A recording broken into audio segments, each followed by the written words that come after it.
தினேஷ் அவர்களோட அப்பா அம்மா பிக் பாஸ் வீட்டுக்குள்ள போயிட்டு வந்ததுக்கு அப்புறமா இப்போ ஒரு இன்டர்வியூ ஒன்று கொடுத்திருக்காங்க. சோ அந்த இன்டர்வியூல அவங்க என்ன சொல்லியிருக்காங்க அப்படின்னா, என் பையன் ரக்ஷிதாவை பத்தி நிறைய நினைச்சுக்கிட்டு இருக்கான். அவ எதனால அந்த பொண்ணை பத்தி இவ்வளவு நினைக்கிறேன் எனக்கு தெரியல. அது எனக்கு சுத்தமா பிடிக்கல.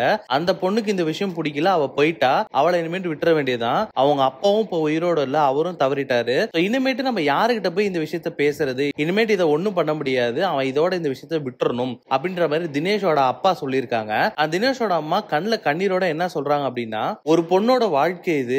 எப்படி அந்த பொண்ணோட வாழ்க்கையை வந்து நம்ம பாதியிலே விடுறது? என் பையனோட அந்த பொண்ணு 8 வருஷம் வாழ்ந்திருக்கா. வாழ்ந்துட்டு இப்போ வந்து எனக்கு டிவோர்ஸ் வேணும்னு கேட்கறா. அவ்வளவு சீக்கிரம் எப்படி நம்ம டிவோர்ஸ் கொடுக்கறது? டிவோர்ஸ்லாம் ரொம்ப தவறான விஷயம். அதை நான் கண்டிப்பா கொடுக்க கூடாது.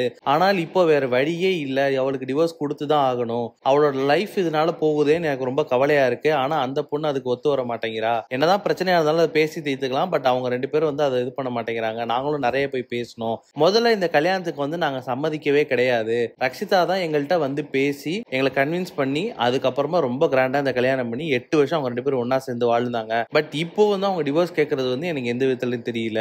ஆனா எங்களுக்கு இப்ப வேற வழியே இல்லாம தான் இப்ப நாங்க இந்த டிவோர்ஸ்க்கே ஒத்துக்கிறோம். தினேஷ் பிக் பாஸ் வீட்டுக்குள்ள வந்ததுக்கு அப்புறம் இந்த டிவோர்ஸ் கேஸ் என்ன ஆக போகுது அப்படின்றத நம்ம பொறுத்திருந்து தான் பார்க்கணும். சோ நீங்களா சொல்லுங்க, உங்களுக்கு பிடிச்ச கண்டஸ்டன்ட் யாரு? அண்ட் விசித்ரா அவர்கள் ஃபைனல்ஸ்ல ஜெயிப்பாங்களா மாட்டாங்களா? அந்த 50 லட்சம் யாருக்கு போகும் அப்படின்ற உங்க கெஸ் கீழே கமெண்ட் பாக்ஸ்ல கமெண்ட் பண்ணுங்க. மறக்காம வி டாக்கிஸ் யூடியூப் சேனலை சப்ஸ்கிரைப் பண்ணி அந்த பெல் ஐகானை தட்டி விட்டுருங்க.